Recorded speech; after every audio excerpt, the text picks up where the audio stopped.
Good morning, everyone. My name is Saida Naigaga. I'm here as a representative of the Gef CSO Network, Regional Focal Point Representative of Eastern Africa. I'll be moderating this session along with my colleague Sana, Dr. Sana. On that note, therefore, I would like to invite the panelists. I can see Catherine and Mr. Yuha. Yeah.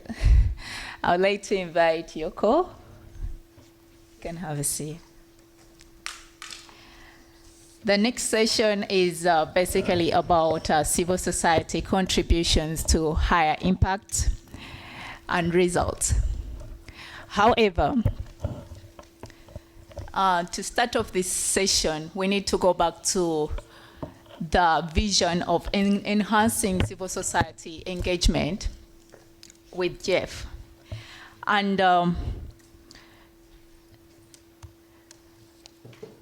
the major objective of the vision to enhance civil society engagement with Gef is aimed at achieving greater results and impacts through improving the collaborations with civil societies.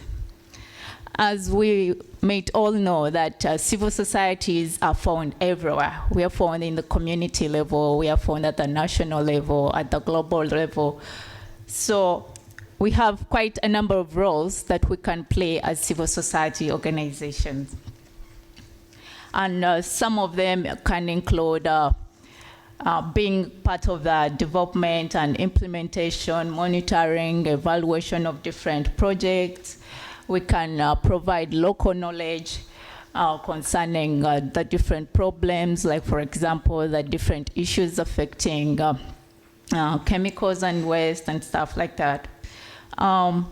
We can also engage countries at a national level in policy development to streamline the whole process of environmental management. We can also participate or be among the evaluation team whereby we evaluate ongoing projects to know how a particular project has performed at a national level or maybe at a regional or even at a global level. So we have quite a number of roles that we can contribute to in the overall Gef process. However, we face a number of challenges to contribute to the entire Gef process, and some of them have already been mentioned, like for example, lack of income, and of course, without income, nothing can move. We can do a number of things without income, but for a greater impact, we will need income. Like for example, we attend quite a number of council meetings, well and good, and we go back home and communicate to a few people that we meet. However, if we have more like a national civil society government dialogue platform, we'll have a larger group to communicate to on what Gef is about and what we can do with Gef, and also for greater impact. More so, we also lack capacity. We will not be able to participate in the design process, in the implementation of any project, if we are not capable of doing that. What do I mean? What do I mean in this case? For example, I may not be a project specialist or very good at project management, but if I get some kind of training of what Gef expects from me, then I'll be able to implement or even be a part of the design process of a particular project. To echo more on the issue of income, I would like to take out an example from my country in Uganda. Recently, we made use of the SGP funding And on that, of course, I thank Kyoko and her team. And we developed a civil society government dialogue platform, which this platform was developed. However, after the project, we are worried about the continued process of this dialogue going on because of lack of funding. We're not looking for more like in quotes salaries. No, we are looking for facilitation to be able to move this platform and have it on an annual basis to be able to understand what Gef is about, update ourselves about Gef, and how best we can be able to utilize the funding of Gef and also to outsource for funds into Gef. Having said that,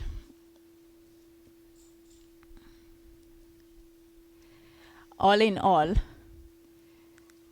at the end of this, without funding, we are not equipped well to participate and also engage and also partner well with Gef. On that note, therefore, I would like to invite, Kathleen. I would like to invite Catherine to present the new paradigm of partnering with the Gef. And then after that, will be followed by Mr. Sano, who will ask a few questions to our panelists in order to forge a way of a better partnership. Thank you.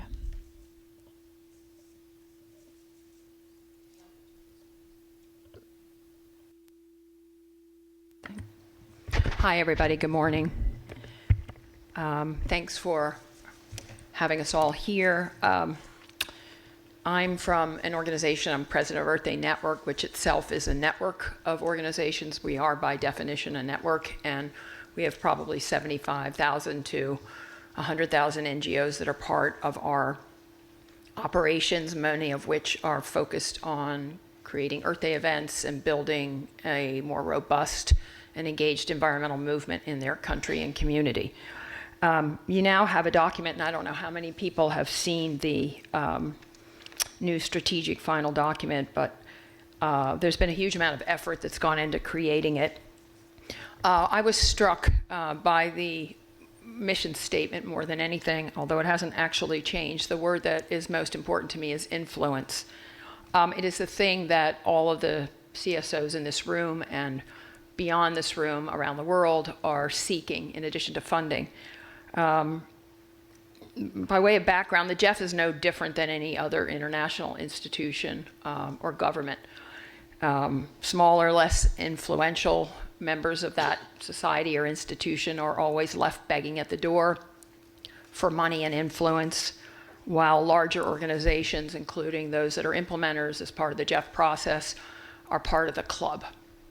It's inevitable, it's part of human nature, but it's something I think that the strategic plan and the new paradigm attempts to address. And why is this important? Because over 100, 200 years of peddling this kind of existing paradigm, we're faced with extraordinary declines in biodiversity, forests, lands, inequity, poverty.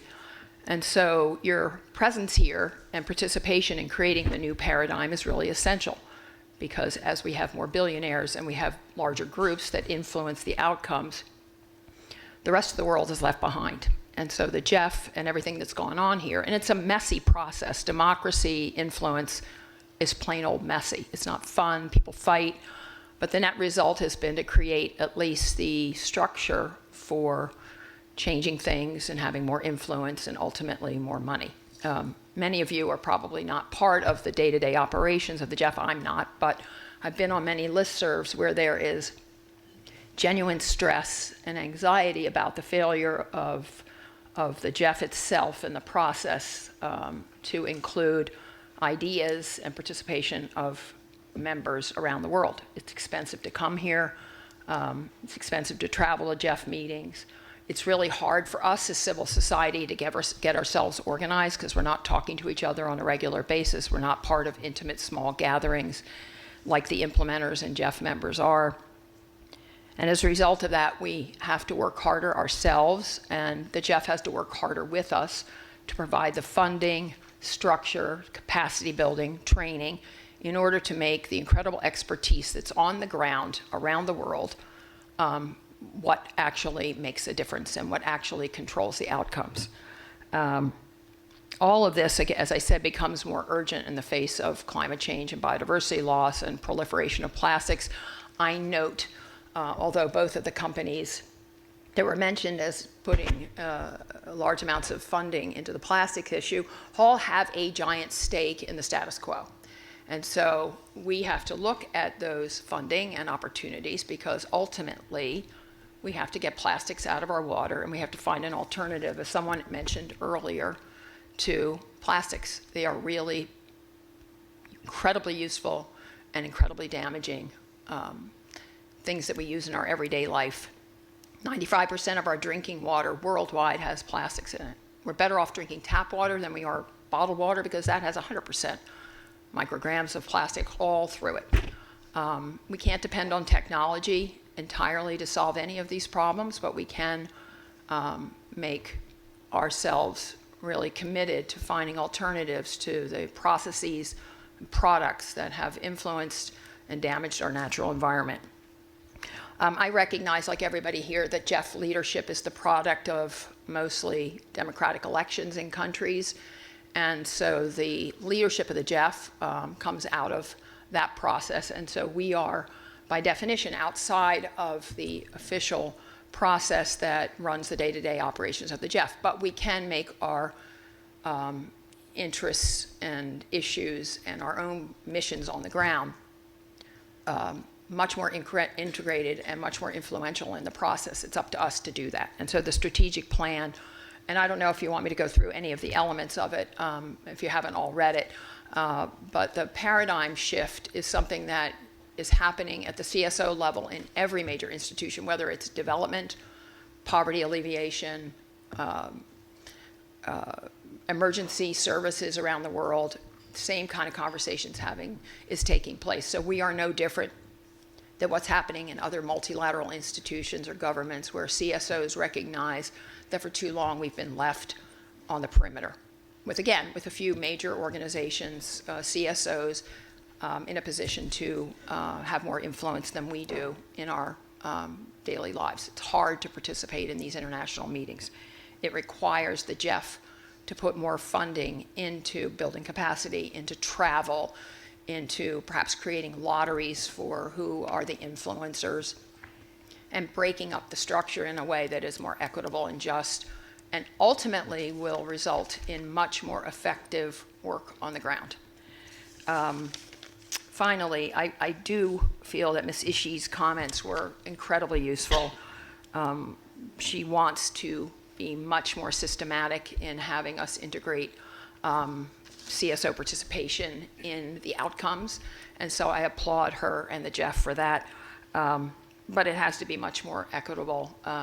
They have to prove to us, and we have to prove to each other, that we have the capacity, training, commitment to work together to create a more equitable distribution of funds, more capacity building, et cetera. So with that, I'll turn it over to the next speaker. But we do have a document that I think has been shared in terms of the final strategic plan. I don't know how many people have had a chance to read it, but it is a giant step in the right direction.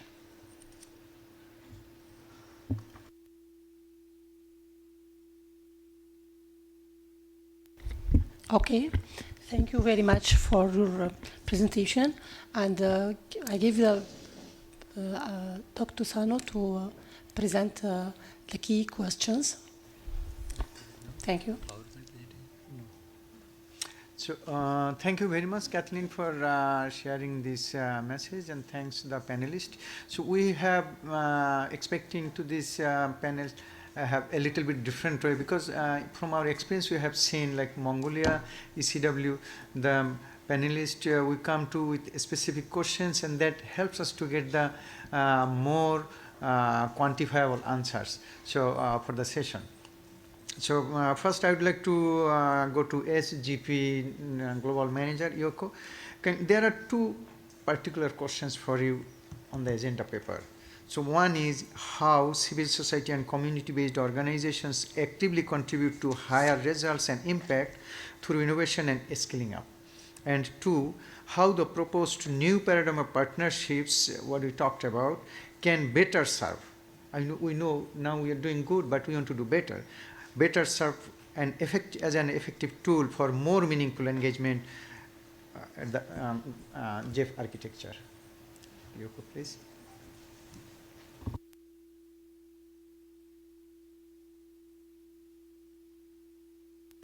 And after that, I will come to our council members and then IEO. And then we will open the floor for question and answer.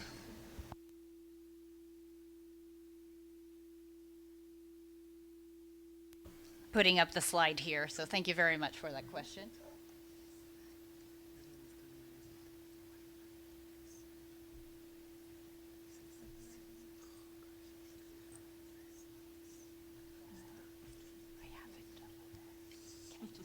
Maybe can you move for the next question and while we're setting this up? Okay, so let's go to council members. We have one council member and one alternate council member. So from your experiences and perspectives, how you would like to see the contribution of the civil society at the country level? We talked about new paradigm of partnership. We are already partner, but we want to get engaged much more in meaningful way. So for that we talked about civil society, government, agencies, private sectors, academia all come together, where government will be the chair, agencies can be the co-chair, civil societies can be the facilitators, to bring all together in the same platform. What the CEO of the Gef talked about, the multi-stakeholder platform. How do you think, how it can be materialized from your country perspectives and from your council, your region perspectives? Thank you. First you go to council member from Mongolia and then you. Thank you, Sana. Very good morning, colleagues, and then it's nice to be back again and attending the civil society consultation meeting. Well, first of all, I think I will start with recently organized extended consultancy workshop in Mongolia, and when we all meet, there are 120 people, most of the participants from the civil societies, and then just frankly and directly speaking, that was the time for myself spent days listening the concerns and contribution and willingness from the civil societies and NGOs to engage more with the government, and it was really the call. And I think Mongolian civil societies and NGOs participated to the ECW were motivated and or inspired. So I should thank to the Gef and the Gef colleagues organizing and making it available. So as answering to your question, well, even in a Gef portfolio and the programs or the strategic priority, we always talk about the importance of synergies and importance of multi-stakeholder partnership. But well, I think the most important thing we focus here is how to bring it in the reality, in real life, how to implement it. And if you remember, Sana, we were talking about resilience, and then we came up with a quantitative and qualitative issue that was about 2 hours talk. So that was one of the examples how we are going to measure quantity and qualitative measures on a real-time implementation and progress, and how much we are really ready to accept and engage with. That's I think that's one of the important question each stakeholder need to ask from the government perspective. Of course, I think each each government are willing to cooperate with civil societies and NGOs, particularly when they are ready to contribute the actions and the strategies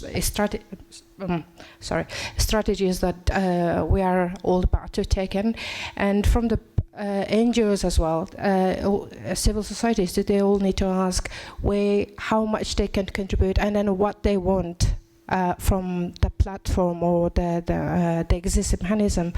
And now we are all talking about private sector that to be board of, and then how we are going to deal with the private sector. So it's each parties need to identify what they want and then what's the benefit of the platform, and I think that's the basic thing.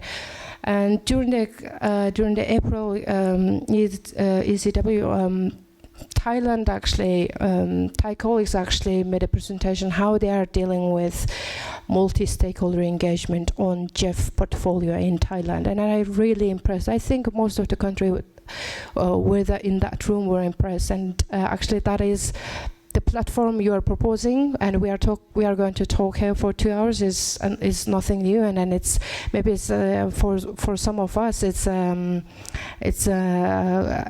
something new or something that risky to taken care of as operational focal point. It's another burden work, but I think most of us need to be ready for the coming, the shifting or changing the world outside of the world, as Naoko stated in her presentation earlier. And that would be, and then I'm just going to share one or two experience Mongolia is having with its partnership with civil societies. The community user groups are they are the local level implementers of the environment and conservation and protection, sustainable management of the natural resource. And at the national level, the NGOs, civil societies are there to push and to alert us about the policies direction we are taking, or the implementation direction we are taking. And so for Mongolia, and as an operational focal point and a member of the council member, I would really much looking forward if we discuss more, and then if the new partnership come to us to implement, that would be excellent opportunity, I think. Thank you. Thank you, madam. Actually, what we want unconditionally support the government initiatives. No condition. That is the basic message from us. So we will come back to you after first round on sustainability. So now I would like to request our alternate council member. Okay, now we go back to SGP for her comments on the two specific questions. Thank you, Yoko.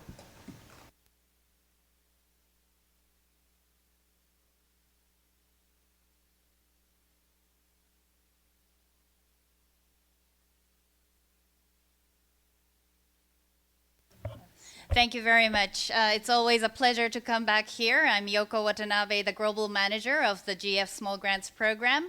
Thank you, Sano, for the wonderful question. So one on the innovation and scaling up, how we do it at the small grants. And also I want to touch upon on the CSO government dialogue, which is something that we have been doing quite a while in small grants in every country. And thanks for the panelists. It's a pleasure to be here together with you. Okay, so just a quick snapshot. We are in 125 countries now, the Small Grants Program. We are expected to even grow in Gef 7 to all eligible countries who are interested. And at this point, we have 22,000 beyond projects that has been implemented on the ground in this 125 countries. Our funding remains as up to 50,000 for regular projects. We have invested over $600 million in these countries.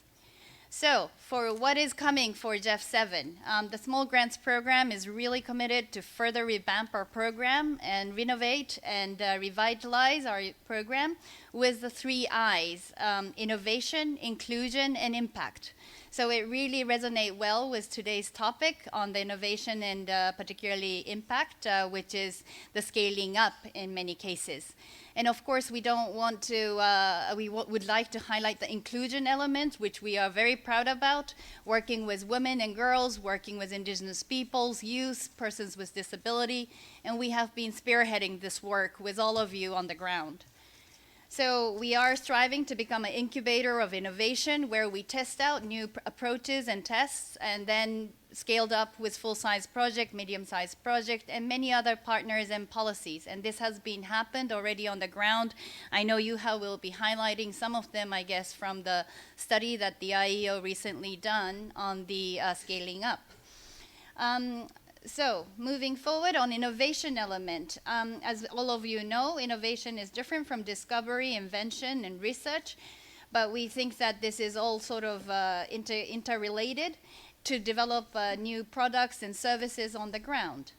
And in terms of SGP is concerned, in addition to we will be measuring on the global environment benefit as well as local benefit, socioeconomic benefit on the ground. In GF7, we are committed to measure some of the innovation that we are doing on the ground in a pilot basis. We have initially defined our innovation into the 6 areas of work. It's not only the services and products that are innovative. It's a new way of thinking. It's a new way of organizing resources. It's also connecting different people and communities to work on new ways. And then, of course, we'd like to further support the local innovators and empower them to have new thinking and new approaches tested and scaled up in the future. And so in order to do that, we will be measuring the coverage of our portfolio, how much of them are really innovative, which ones click to these criteria, and also the depth of these innovation. So this is quite innovative itself to measure these, and we are hoping to test it out in GEF7. Some of the great examples from our innovative work, I just wanted to highlight St. Lucia's work because I think many of you actually were in the ECW in St. Lucia a few weeks ago. We have been innovating on the solar-powered desalinator. It's a local fisherman who have developed this portable solar energy-based desalinating facility, which makes 1,000 gallons of water desalinated from the ocean water to drinkable water. And this is quite an innovative work that has been tested and now being replicated even to Nauru, crossing the whole Pacific Ocean and being replicated. And many other Pacific countries in SGP is really looking forward to also seeing the potential of adopting this. Another one is a Sargassum Bio Fertilizer. As you may know, in the Caribbean islands, the sargassum is occupying the whole coastal line, the seaweeds, and we are this youth innovator actually came up with an idea to collect those and make a biofertilizer. And this is addressing both food security issue as well as climate resilience and other economic development issue all at once. And the person has been highlighted in the Forbes and also got a Smithsonian Award. So we're really proud that the seed money from the SGP have made a whole lot difference in the St. Lucia, which is a small island, but very innovative and very energetic in terms of moving forward with these innovations. So some of the lessons learned from this is that many times these innovation, of course, comes from individual, and there is a need to support from the community and also from us to link up with other financial, institutional, technical institution and scale up these work. And also the need for linking innovation with existing innovation and accelerator lab. UNDP itself is embarking in 65 countries supporting these initiatives. So we are looking forward to furthering those innovation on the ground. So now on the scaling up element. So scaling up is something that we have been supporting and trying hard to link up with policy influence as well as other projects and programs of small grants. If we remain as just a small grant investment, the transformative impact is limited. So what we're trying to do is many of our national coordinator on the ground is linking up with you and also government and private sector to use the tested approach and successful approach to be scaled up. So what shows in the last year's monitoring result is that 157 projects in 1 year has been scaled up. This is about 16% of our portfolio. There's been policy influence from SGP projects, which is also 10% of the portfolio. And we are gearing up to furthering and increasing this amount moving forward. We also understand that the influence factor from SGP, the success comes from the long-term engagement with many of you. We don't only support one phase, but many times 2 and 3 phases, so that the small NGO can mature and have those policy and program impact.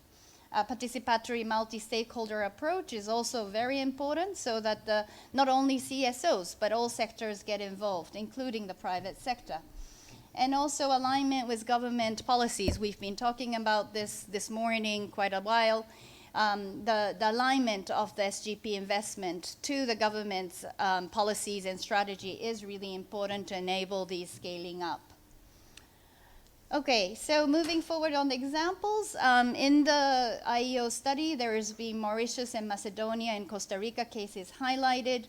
We have a small grants program publication on this issue. Sulan Chen, who is our able manager, is here, who have worked on these international waters portfolio and enabled these link with the local staff and partners. So we could highlight that on the side if you're interested. Just to highlight the Tonga case, we have supported a marine protected area with communities. We only worked on 3 of them. And then those were taken up as a special management area by the government. It became a legislation. And now 27 plus marine protected areas are managed by communities. So this is a real case of scaling up from a very small scale, but having a national impact. And also scaling up happens with partnerships. So we do have many governments and many partners who are co-financing our initiative. For example, we recently got into partnership with SOS Sahel, which is a French NGO, to work more on the Sahel sustainable land management issue with Women's Group. We also are working with Caribbean Conservation Biodiversity Fund to further enhance marine protected areas in the Caribbean.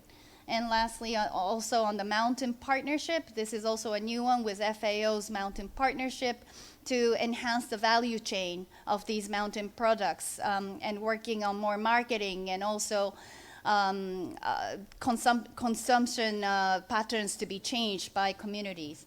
So there are exciting ways to scaling up. And last slide from my side is that in order to do these scaling up and innovation, we find that the dialogue between CSOs and government and private sector is vital. And so we have been working on these dialogues with governments for the past 2 cycles already, about 8 years. And for example, for Paris Agreement, for upcoming framework on biodiversity, we're hoping to hold those dialogues on the ground. We do assessment, we do workshops, we do dialogues, a continuous one, not a one-shot initiative, and work on it. Last year, we have worked on 128 of them. So there is a growing number of interests. But at the same time, there is a limit to this, limitation to the funding for the dialogue. So we would like to see how best to utilize these funding and work with the Gef CSO network and also governments to helpful to use this limited resources in a viable manner and further enhance CSO involvement on the ground and also indigenous peoples and others to be part of the Gef and work together on the ground. So we really look forward to the further dialogue on this discussion, and maybe we can further your ideas and also see how we can best be of support to this initiative. So with that, thank you very much again, and we really look forward to working with you further in Gef 7. Thank you. Thank you, Yoko, for the nice presentation. So just a connecting question to you. So you have already very good example of participatory multi-stakeholder approach. Similarly, at the opening session, our CEO, she also talked about this participatory multi-stakeholder approach. What we are talking about, nothing new, the same thing but institutionalizing. Because when doing something, and if we don't make it as a process, then there is a chance to be stopped. But if we can institutionalize it, as for example, we have 125 countries at GP, if we establish 125 countries this participatory multi-stakeholder approach, how it look like, and how from SGP side you can support that process? No, thank you very much. First of all, I think, as you said, it's not a new initiative. The multi-stakeholder dialogues initiatives are going on the ground already.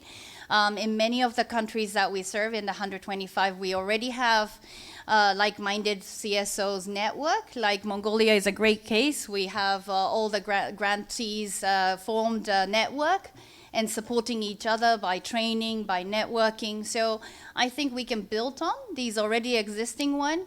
Again, maybe starting from 125 altogether at once might be too much of a ambition. So maybe we can test out in some of the pilot countries and see how we can enhance the existing as well as new ones moving forward with the motivated CSOs and leadership on the ground. And also, as Naoko also mentioned, I do think that focusing on certain themes are very important. So, for example, we are launching our Small Grants Programs publication on plastic management and circular economy this afternoon. There are highlights of 10 case studies there. Some of you are here from Maldives and India who have worked on this. We could well be promoting more thematic issues and concrete results with CSOs rather than a too wide open sort of collaboration on the ground. And we could further these approaches on thematic as well as geographic and pilot it and see how it may go. Thank you. So thank you. Please be with us, because after this panel discussion, then we will come for the question and answer. So okay. Now, okay, thank you, Sano. Thank you for all the panelists, and we invite the floor if there is any question to the panelists or any other comments.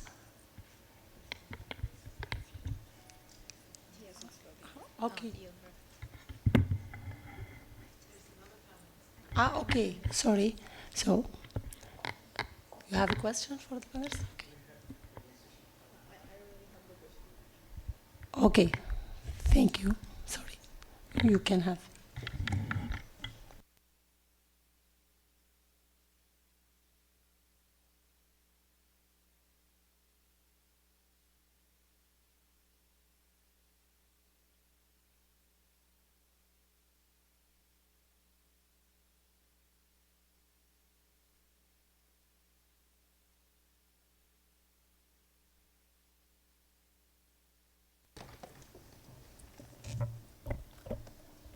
Good morning, everybody. Thank you for being here. Thank you to the CSO network and the GEF Secretariat, and also to my colleagues. Yoko, Ari, it's my pleasure to be here talking about these important issues for CSO and their participation in the GEF project.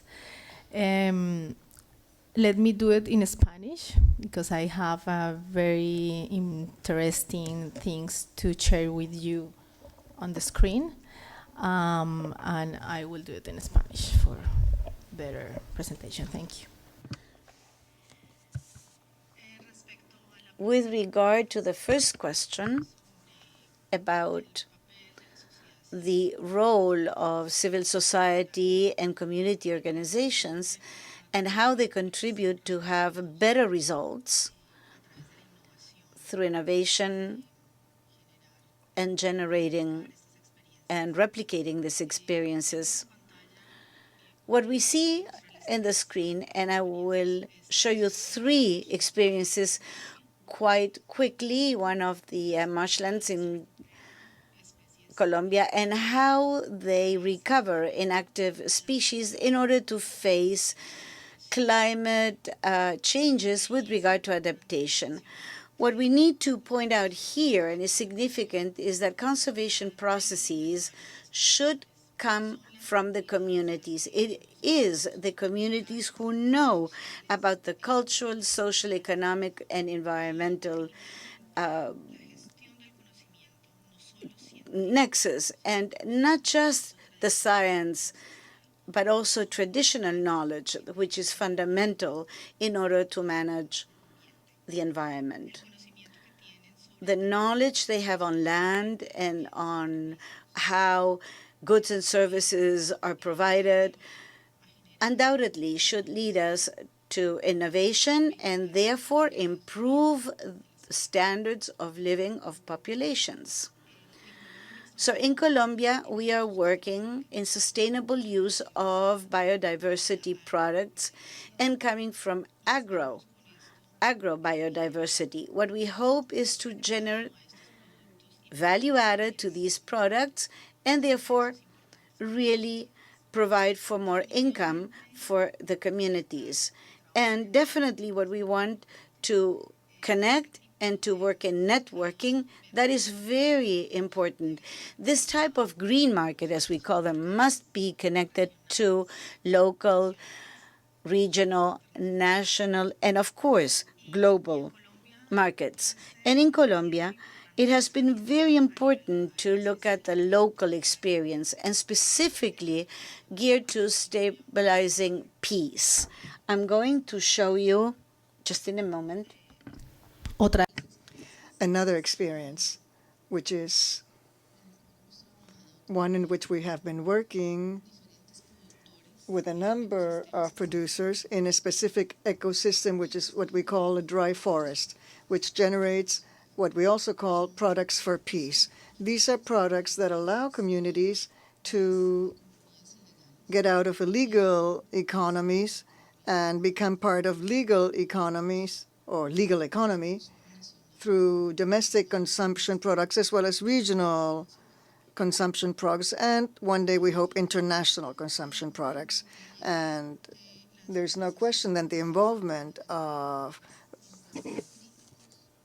communities in critical areas and in innovation is what is part of sustainability, and it gives them the opportunity of scaling up to other areas and working with other communities. We have examples such as the analysis of mercury presence in soils, water, and fish, which is one of the issues that most affects our communities that live near mines, especially gold mines. They are participating in that process of becoming aware of pressures and threats and also what the possible solutions are. We're also working with a number of indigenous peoples in environmental management and to see how this can become part of the national environmental management. We're working in recovering seeds, strengthening certain areas, reorganization of land, mapping community habits, and so on. And in addition, we're working with conservation agreements also for restoration and reforestation. So these experiences, and I'll show you the last one here, is what we call forest guardians, female guardians. These are women who lead nature conservation initiatives. You can find this in the UNDP webpage. It's right now in Spanish, but we will translate it into English. And here we show the way in which different groups of women are betting on the production of a type of flower that can be sold both locally and domestically. We call this flower Anturio in Spanish. And these stories allow us to show that, in effect, there is the possibility of improving the quality of life, generating partnerships, which is, after all, one of the topics that has been mentioned by other panelists, that is, partnerships between organizations and communities so as to produce or generate biodiversity products with added value. but we also need partnerships with other stakeholders in order to be able to sell this type of product. Partnerships are required with, for instance, some private stakeholders or government in order to work in the chain of value and sell these products such as anthurium, products that have added value, not only raw material. We're also working in the production of food and handicrafts. We have here a group of women who live in La Mojana in the north of Colombia, where they use this fiber, a kind of cane, to produce hats, bags, purses, and different types of articles. This is another important topic, and that is strengthening capacity development, that is. And we need supplementary programs for capacity development to convey traditional knowledge, teach traditional knowledge, and use good practices for the use of products and try to sell these products. This as far as the first question is concerned. Now, may I answer the second question now? If you don't mind, thank you.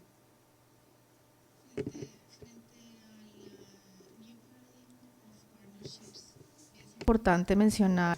Given the new paradigm of partnerships, we should mention that communities in the various and large Gef projects, but also, and thank you, Yoko, because I'm glad to share this presentation with Yoko, and thanks to the SDG programs, we are now working with communities in developing and implementing projects, not only implementing them, but also we need to work with communities in order to develop them, that is, develop these projects, not only as individuals, but also as organizations,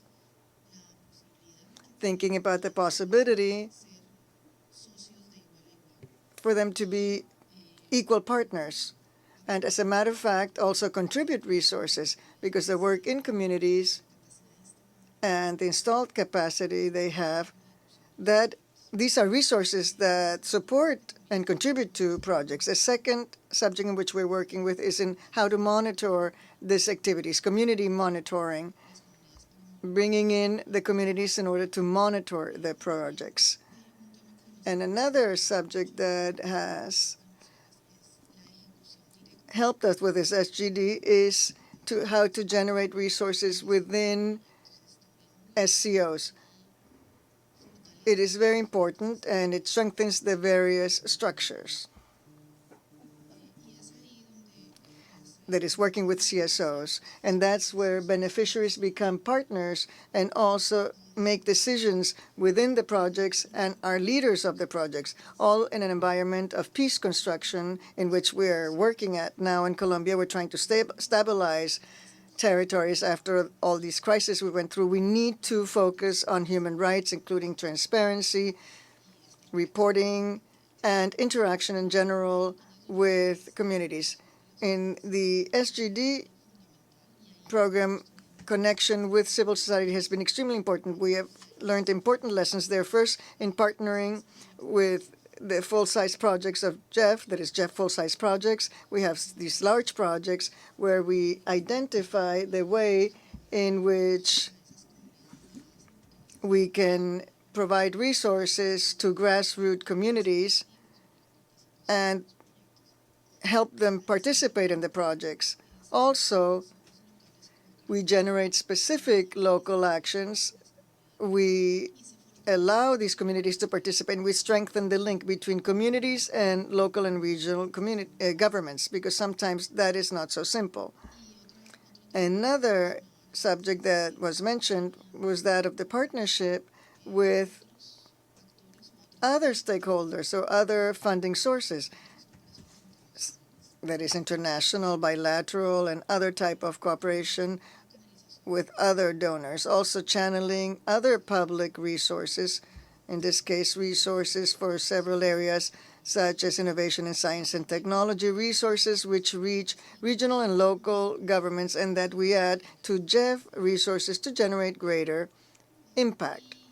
And finally, we do believe that to leave their installed capacity within the communities and to promote these businesses, green markets, green businesses, and this type of way of living and livelihoods based in the community, all of this allows them to have a better quality of life and develop other activities too that are environmentally friendly but help us also to conserve the life and help in the quality of life of these populations.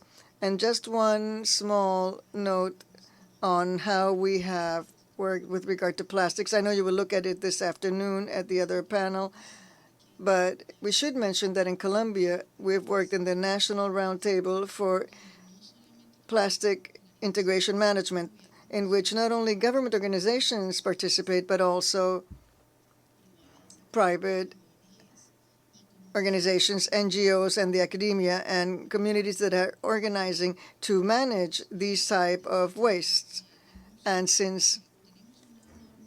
And we have a specific standard. Since 2017, we have a special regulation that has allowed us to reduce by 27% the generation of plastic bags waste. We do this not only with the government, but with other stakeholders. It is an example in which we can see how this partnership works. It is cross-cutting, and it allows us to attain these type of objectives. Well, thank you very much, and I'm here ready to answer any questions you may have.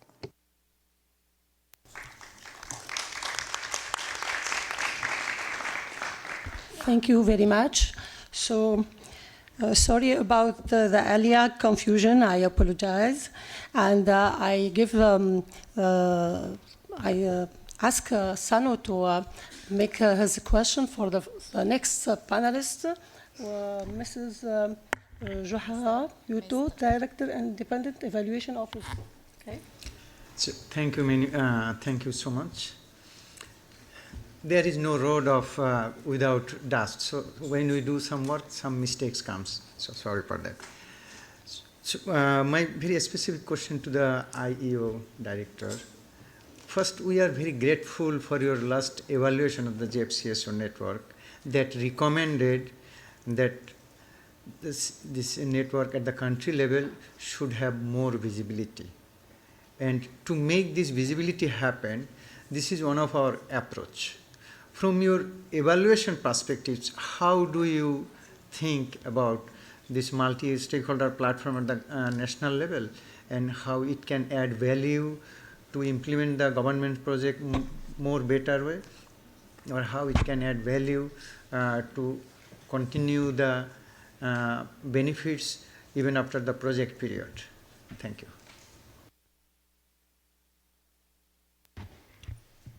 Thank you for that question, and thank you, Madam Chair. This is actually it's a very good opportunity to talk about some of the conditions. What do we mean by scaling up? How do we get to scale? And scale, of course, we all know is the ultimate objective of what we are doing. So the CSO network nor the GEF with its full-size projects or anything cannot actually reach large scale because the funds are actually limited and so forth. So what we want to do is to get to scale through different kinds of mechanisms, whether it's replication of projects or approaches or mainstreaming them into policies and how we do things in general and how we link things together. So we obviously, so what we want to do is first is to ensure that you have an adaptation adoption of the good innovations that come from different sources, including from the local level and not least from the local level and CSOs and individuals. And then how do you sustain the support for this kind of taking it to scale? We've just actually, apart from the CSO network evaluation that we did and presented a couple of years ago, so we've completed recently, and which we present on Wednesday to the Council, an evaluation on scaling up in the GEF. And in that case, it was also a kind of a purposeful sample. We didn't take a portfolio approach. We didn't take a random sample, but we looked at successful cases, and we looked at cases where scaling up has actually happened. And especially we looked at in depth at 20 projects of different sizes and so forth. We found that there were basically three main factors. First of all, I should say that that scaling up obviously is a process. It's not something that you do. Okay, we have a project and now we scaled it up and that's finished. That's not the way it goes. It goes when something really, a good idea gets to be taken up by a broader constituency and gets mainstreamed into your policies and into the ways you do things. So there's actually no end to it. It can actually continue forever. One of the things that we found, what the literature actually tells us when you look into literature, is that it's often the more complex these ideas, that the harder it is to scale up. Makes sense, you know, if it gets really sort of like difficult with different kinds of, you know, theoretical constructs and mechanisms and institutional changes and whatever. So then it's harder. But if you have a really good, smart idea, it gets there easier. But some of the things that we looked into, what were and what we found from experience, and what were the conditions that enabled scaling up, and they included things like you know, the enabling conditions in things like that you get into the policy frameworks. You want to influence policy. And often in that case, you want to leverage the context in which you are working. And in environmental factors, we often find that it is, you know, if you talk about environment itself, it is sometimes loses to economic conditions and so forth, and it loses to. And it becomes abstract.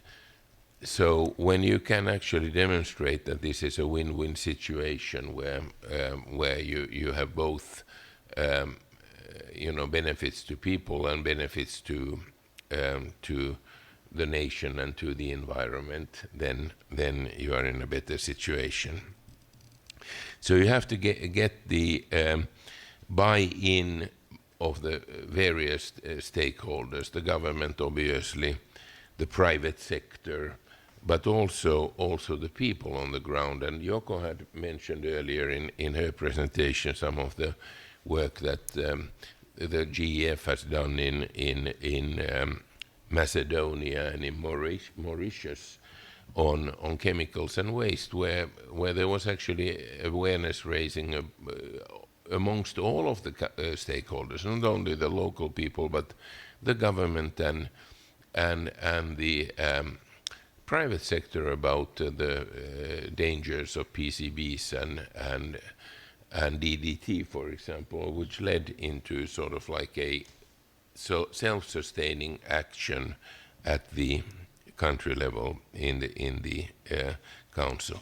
And this is actually, all of our evaluation work has confirmed in a way that this is where GEFs, irrespective of size, whether it's SGP or full-size projects or programs, so where GEF's comparative advantage really lies is in this influencing policy, influencing capacity, institutional and individual and organizational capacity development, and so forth. Okay, so that was a very long introduction to where I'm coming to, and so where do these CSO really can make an impact? Is one of the things is obviously that you provide proof of a concept. You provide something that works for people, and it works on a broader scale. And then it's important that you get involved in these multi-stakeholder platforms, whatever. So the thing is that you get your voice heard in the policy dialogue in a constructive manner. That is very important. And what is helping there is that you can identify the agents of change. You can focus on those groups of people in the government and beyond, in the private sector, that are susceptible to getting this change done. So how do you, first of all, this proof of concept is, of course, I mean, you have to have evidence about that it works, and how you have to know that you are actually right. So that you're not beating on a dead horse, so to say. So here, of course, monitoring and evaluation becomes very important. And in our evaluation, for example, so we found that several of these projects, maybe more, but we have evidence that several of these projects were successful for the reason that the midterm reviews of the small projects and the terminal evaluations proved that this works. That's evidence. We saw in Mauritius, in a different project where there was establishment of a octopus fishing closures, that they had been piloted on a small scale on one of these islands, Rodriguez, I believe. And when you had evidence from there that it actually works, so then it helped the government to actually resolve to establish national octopus fishing closures. Again, from local scale, based on evidence, it gets to scale. The other thing that our evaluations have shown, and not least the latest one, is that it's actually not the size of the investment that is that important. It's the important thing is to get the concept right and be able to demonstrate that the concept works actually. And as we know from behavioral economics in general, so one of the most powerful ways of influencing change is that you influence your neighbor by example, that you are doing something good and the neighbor sees that you are doing this good thing and it's benefiting you, so they adopt it also. So I would say that the CSOs have a very important role at this level of showing that something works, staying the course, getting into the policy dialogue and continuing with it, and when you know that something is good, so it'll get taken up. Thanks. Sorry, they're long.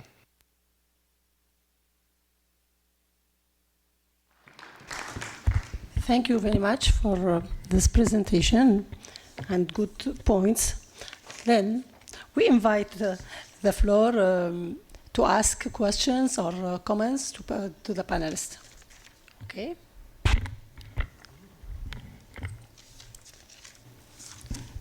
Buenos días. Mi nombre.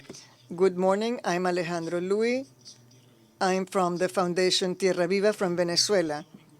I have worked a lot with the SGP program since it reached my country in 2010. For 8 years, I was in the National Board of Directors. This was until last year. In addition to that, my institution has been funded already 3 times, that is for 3 projects, by the SGP, the Small Grants Program. Now, my concern and my question to Gef is on those atypical cases, because obviously Venezuela is one of the 127 programs where we have an SGP, but in order to be able to be successful in projects and to be able to scale them up, and for them to be baseline projects, they have to have a certain rate and continuity. And just as was mentioned by Laura Bermudez, in the case of Colombia, the political situation is an incentive to develop certain types of projects. The political and economic situation of Venezuela is actually generating conditions that make it increasingly difficult to achieve the project's objectives.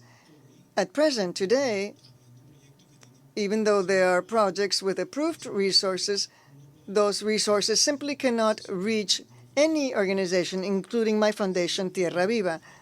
Obviously, I'm not saying that Gef will solve my country's economic problems, but I was wondering how Gef assesses those specific cases and special cases, because if we mistakenly interpret the lack of success of a project without really looking at the reasons why, that might generate, and that's what I'm afraid of, the end of a program, for instance, in Venezuela, a program that is very necessary and very important, especially for small communities and small NGOs.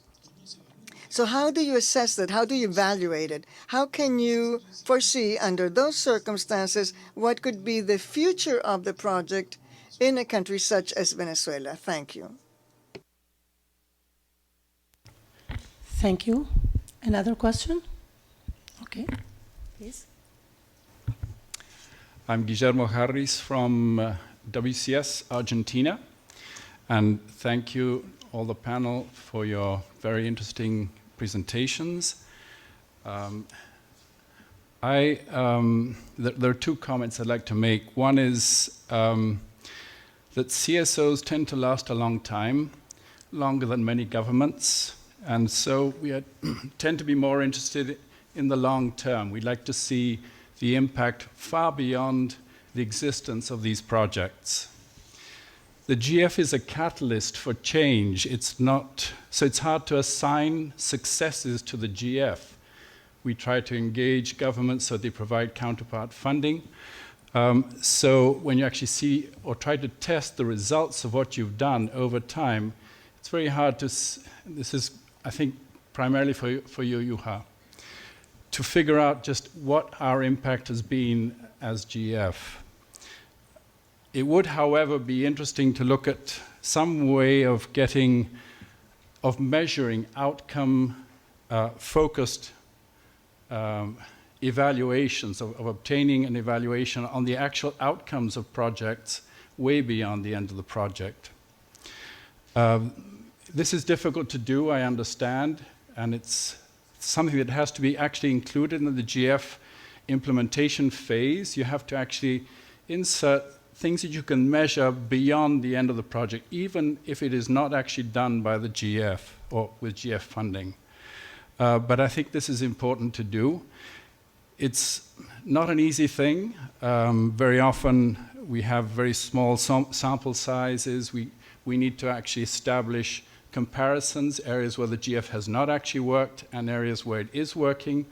And then very often the changes we're trying to affect are slow, especially when it comes to biodiversity. Measuring what the impact of our projects has been. What effect have we actually had? I'd like to just mention one example. I directed 3 GF projects since 1992 and 2014. The first GF project included a beach walk of over 2,000 kilometers of coast in Patagonia. And we looked at plastic pollution. Actually, we began looking back then in 1992. We repeated the same walk with another GF-funded project in 2007. We also looked at plastic pollution. During those 2 projects, we actually did education. We tried to change behaviors.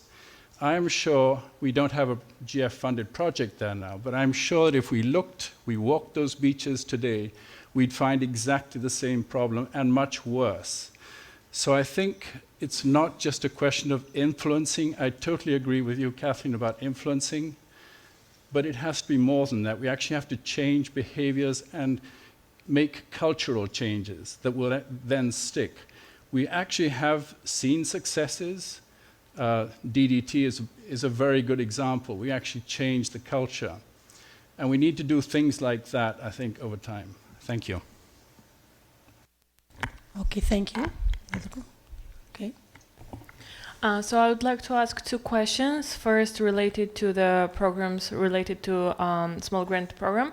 We have initiated several new projects within our first grant that we have received, and I was wondering if there is a possibility to connect between different organizations and try to pilot the same idea that has been successful in one country in others, and if it is possible, how exactly this should be done. And the second question that I have is regarding Colombia. I am interested in the following. I know that coca crops are very important for indigenous people in Colombia, and it has, of course, opposite side. So many people connected to cocaine, which is not the way it should be, but it is done. So I'm wondering if the project that you are supporting and working with the rural communities and indigenous people are among the crops that you grow coca. Is coca among the crops that you grow and promote to grow? Thank you. Is there another question? Okay, you. Okay. Thank you for the opportunity to speak. My question is, this SGP have a platform for identifying projects that could be upscaled, and if you have a process of identifying and assisting those projects on upscaling. And then the other question that I have is, from experience, a lot of this work that we do on the ground oftentimes involve intellectual property of indigenous communities or local populations. And what is your approach on ensuring protection of those intellectual properties? Okay. And you.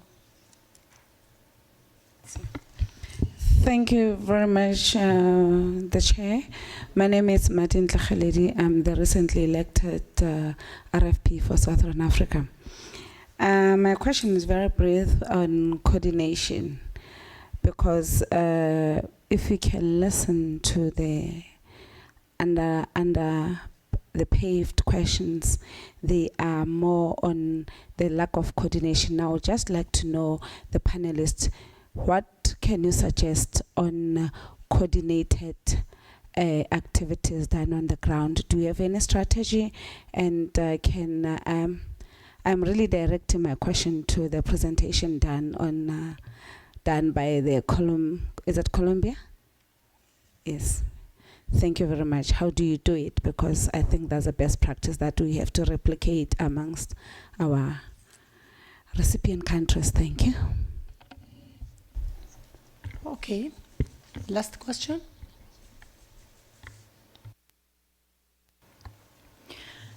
Hello, everyone. Thank you for opportunity to speak here. My name is Natasha Kovacevic, and I'm coming from Montenegro. It's part of the Western Balkan country and accession country to the EU. So coming from the experience from my country, and this is for the GSP actually question, is that, and as we heard actually yesterday, that there is 125 countries actually using this kind of opportunity of the small grants.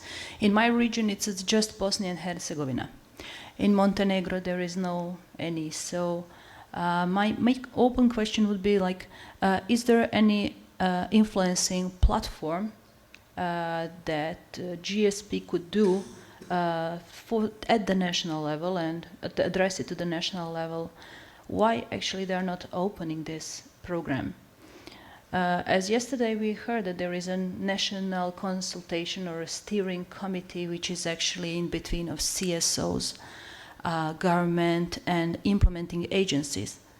But to be honest, and we are pretty much informed as an NGO, which is leading environmental NGO in my country at least, we don't have such information that this kind of platform exists or ongoing.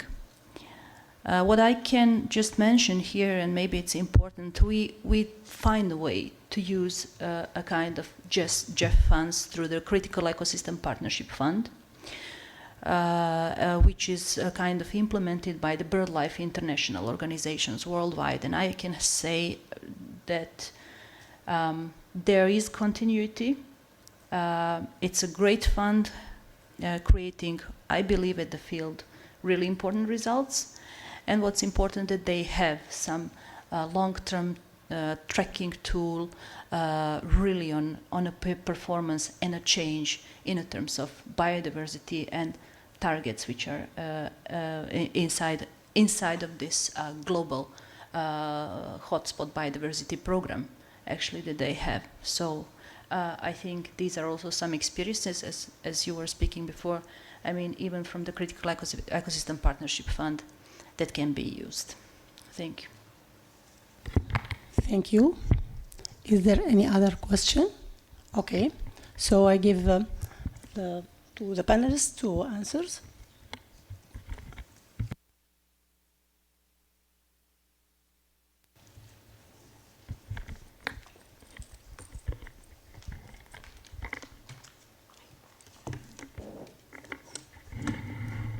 Okay.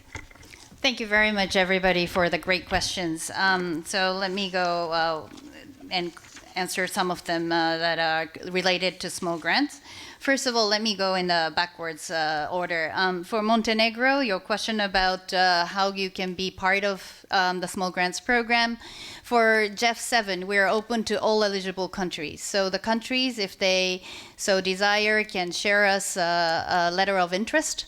And as soon as the letter of interest is received, we could enter into dialogue and see, appraise the situation and see the startup of the country program. The past years, with the limited resources, we couldn't expand, but this is an opportunity we have already received from a couple of countries, new countries, and we're really looking forward to having a further expanded SGP family. Another issue on the intellectual property rights with indigenous peoples and even local communities. We have been partnering with experts as well as NGOs. Some of you are here also to provide those kind of technical inputs on the legal matters. This is really vital part of our work, working on indigenous peoples' territory as well as access and benefit sharing and all that. We adhere a very strong process on FPIC, the Free Prior Informed Consent, and this is part of the big work that we do with indigenous people. Now our program is 30% and beyond with indigenous people-led projects, and this is really a strong partnership that we are building on. In terms of how can we share information beyond the country, we have a very strong South-South cooperation component. There is a dedicated publication on it, so if you're very interested, there's a case study among different programs. For example, Cuba has been spearheading agroecology, and the neighboring countries, as well as even from Pacific and Africa, there has been exchange of lessons. And we don't do study tours. Let me be very clear. This is really to apply the lessons on the ground. So it is a grant, and you apply on the ground. Once you come back from learning it, you really replicate that into the country, adapting to the local culture, and scale up those initiatives. So this is a vital part of our Grant Makers Plus initiative in SGP. In terms of evaluation and monitoring that we do of our program, we have a new monitoring and evaluation strategy which really speaks to that we do a country monitoring, both. We have a 3-level, basically project, country, and global level monitoring, and really learn lessons from our successes as well as failures. And we should do more on the failure part, I believe too, because we take risk and really learn from those processes. But we do ongoing annual monitoring as well as ex post evaluation and monitoring as well. So that's the strength that we have, that we continue over the phases, not just Gef 7 or Gef 8, but we are 26 years in existence, and we built on those lessons from the past.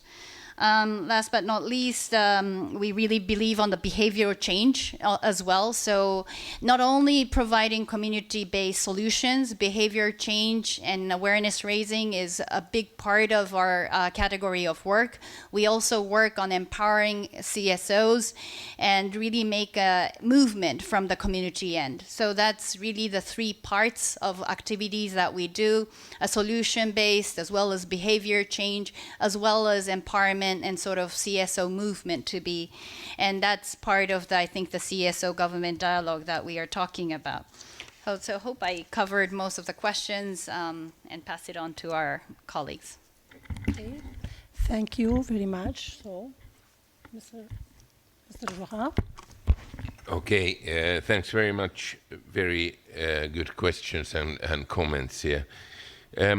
So I would focus on the issue of how do you evaluate in the longer term, and that's a very good question. Obviously, attribution in a partnership organization and in general in this kind of long-term processes is very challenging. Of course,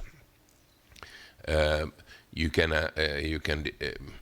question, whether things would have happened without the GEF and so forth.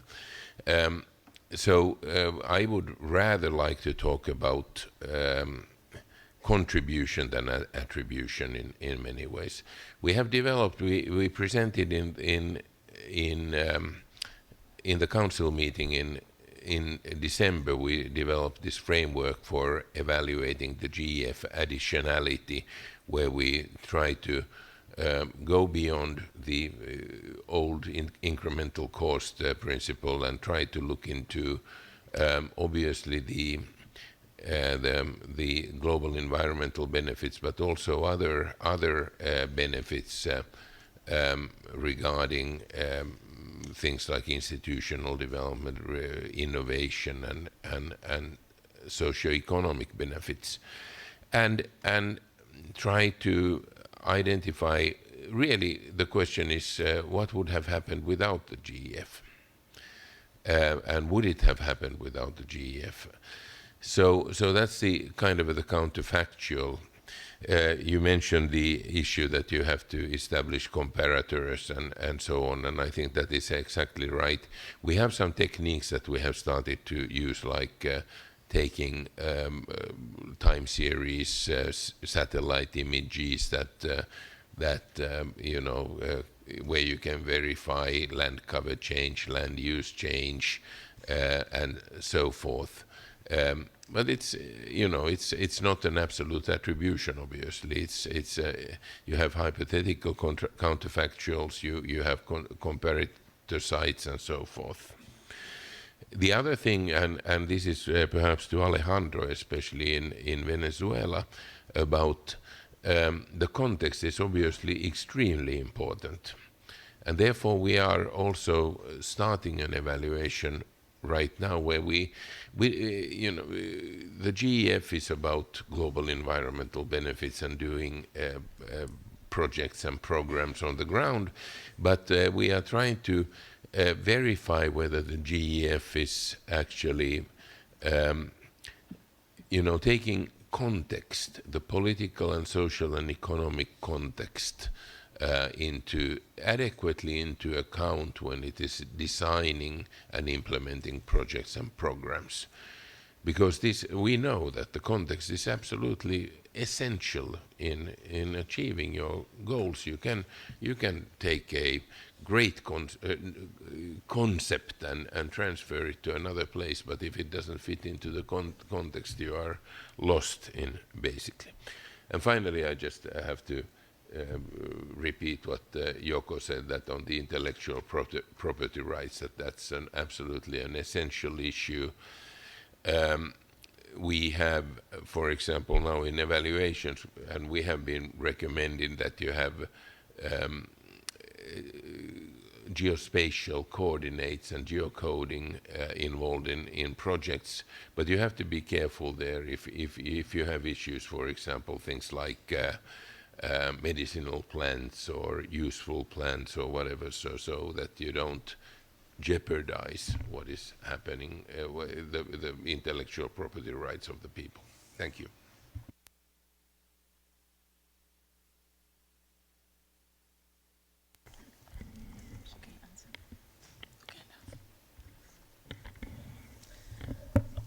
Thank you very much for the questions.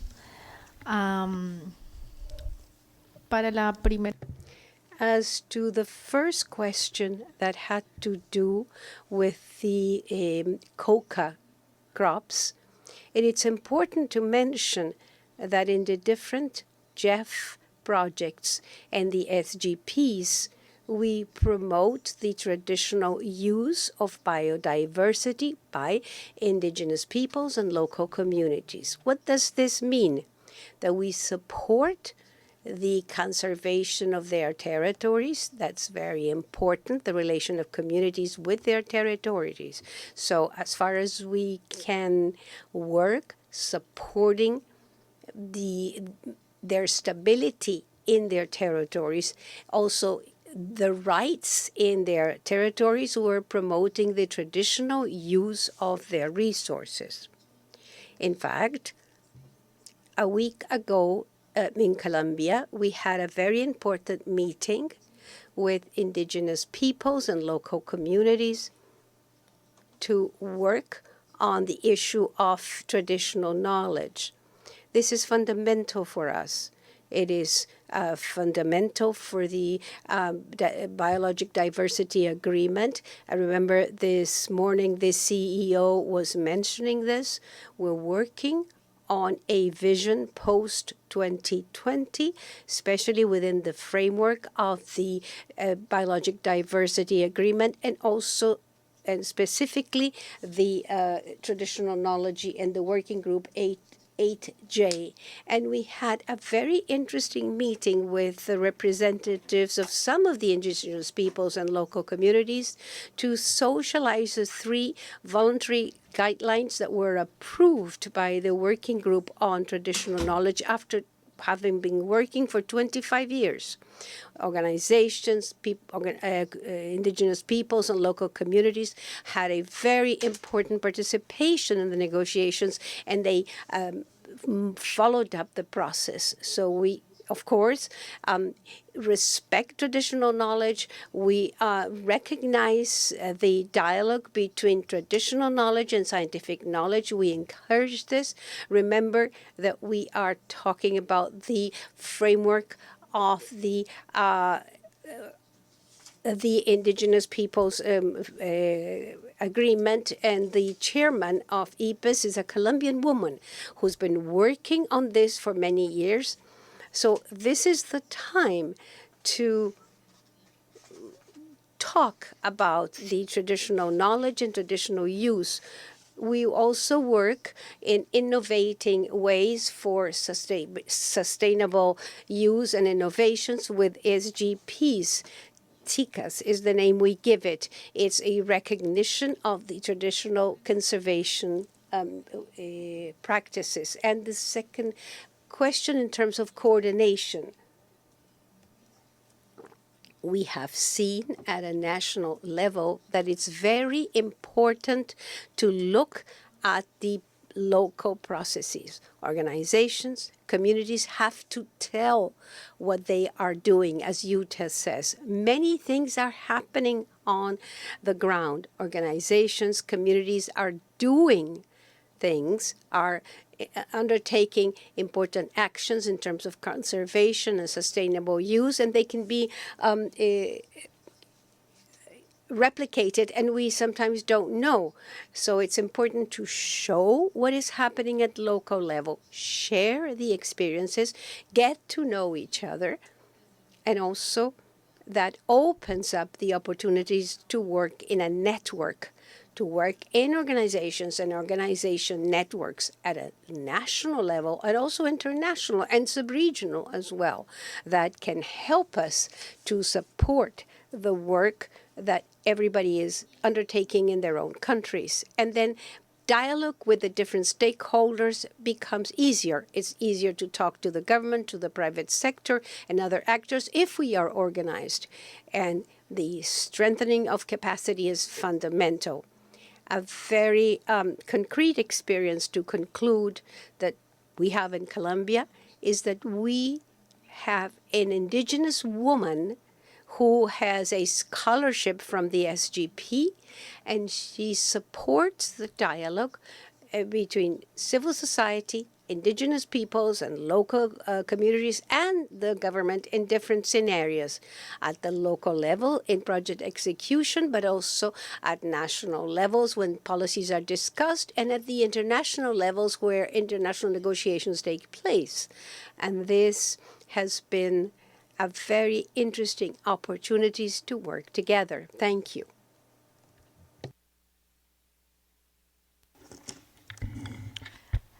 Thank you very much. I'd like to thank Laura and all the other panelists for all the information given, and also given the time frame.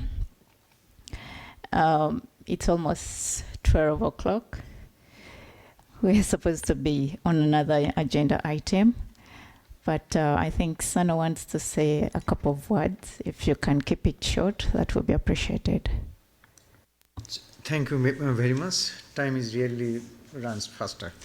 So coming back to the comments from the panelists, thanks Yoko that they have already some experience with this dialogue platform in some countries, and also thanks the IEO director for his very guiding points that we need to have the proofs, evidence of success that really it helps. So my comment is linking with SGP, with IEO, and then the council members. So if we think about some countries, not 125 or 30 countries, some countries to pilot this mechanism, so how SGP can engage and support here, and then how the government side, because the council members are the representatives from the government, so how they can add value to make it sustainable, and how the monitoring and evaluation can make the thing in a systematic way for its long-term impact to the community level. Thank you.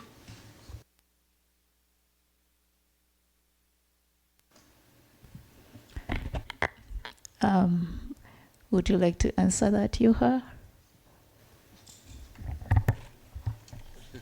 Well, I'm coming from the end side of the tail end of this question, but I think it's very important that the SGP itself has its monitoring and evaluation system in place, and it has actually been strengthened in the past year and more. So I think we will come at the end and help with verifying these things, but we will work closely with the SGP global coordination unit and their monitoring and evaluation function. But it's important.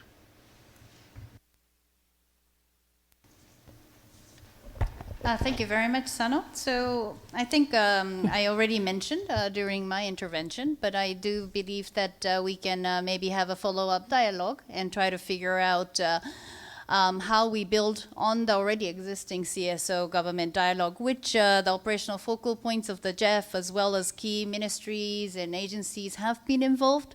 So how can we further enhance these mechanism and utilize it more further so that we can use it for scaling up, sharing the innovation with others, and have a real strong impact on the ground for CSO's engagement on these global environmental issues. And we really look forward to working with some of the operational focal points, as well as getting guidance from the IEO office and Gef Secretariat, and see what is possible. And also maybe this is an opportunity to partner and see whether there are other donors and partners who might be interested in working together on this, building on the successes that we already have, and use it as an opportunity to further expand. So looking forward to further exploring what best mechanism could be. Thank you. All right. Thank you very much, Yoko, and you and the rest of the panelists. Yeah, you can go ahead. Thank you. Well, just adding some of my ideas to the comments from the floor. I think it's important to have the national context at the core of any of the new initiatives or any ideas. And then plus, even though Gef is great, but Gef is not there to solve all of our problems. So we need to think about sustainability and how to promote the market to be self-motivating and self-feeding itself. Coming back to the platform and the initiatives or dialogues, I think Mongolia would interest to be one of the pilot, to be testing new challenge, welcome a new challenge, I think. But again, it is important to. As I said before, its national context is very important to consider, and then it should be the base of the mainstreaming of the long-term strategies and policies. For example, Mongolia work with NGOs and civil societies more on biodiversity part, and donors and partners, private sectors on implementation of Paris Agreement. So it's different depending on the context. So I think that is one of the key items, or one of the keys identification to consider how we are going to sustain the dialogue. And of course, sustainability comes with the government's institutional frameworks and budget as well. And then I'm glad that Yoko is there presenting a small grant program to support more engagement and more work to be done for the national organizations, not only for the governments, but also civil societies and private sectors. And then I think it is important for the government and for the civil societies as well. It is the time for us to think about how we are going to push private sectors to be with us, I think. And then that's where I see the platform is going to be on as well. So thank you. Thank you very much. To conclude, we welcome SGP Yoko's proposal of an opportunity to partner with all the private sector, the civil society, and see how best we can engage as civil society organizations. And we've noted that we have to learn from each other, for example, to learn from Mongolia and how they network and how they have been able to scale down at the national level to make sure that all the different civil society or stakeholders are involved at the national level, and so we will learn from them. And to conclude, we have, of course, like what the CEO said, we have to make use of the different financing opportunities available within the Gef, because they cannot create a separate fund in Gef7 for us. But in the future, we hope that a separate one can be created for us. On that note, I would like to thank you all for your contribution. We appreciate, and we've learned a lot, and we hope to move forward from this level. Thank you. I would like to call upon, I think it will be Sano and Lalit to coordinate the next session. Thank you, Sana, and thank you, Saida, and all the panelists for the successful session. Now moving for the next session, I invite Sano and Maria from Gef CSO Network and Pilar from Gef Secretariat for the proposed theme for CSO consultation at 58th and future council meeting. This is actually the discussion among ourselves to suggest the theme for the next 2 council meetings. Thank you.